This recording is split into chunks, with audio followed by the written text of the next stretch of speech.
All right, check out this helmet from Cosmoid.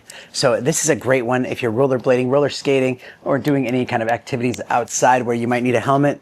This one is a solid option. It's durable and tough with its outer shell and high density EPS foam. So it effectively absorbs any kind of impact. You have an adjustable strap that's really easy to connect. A lot of other helmets can be tricky to connect and pop on there. This one's easy to put on and tighten down. You even have an adjustable knob on the back so you can tighten it to your head, making it a lot stronger, not loose or wobbly. You want it nice and tight. It's got ventilation holes on it as well, so your head doesn't get too hot, and I really like this black version. There's foam on the inside that also makes it really nice to wear on your head for long periods of time. So you can have that helmet to protect that noggin when you're out skating and stuff. So I really like this helmet a lot.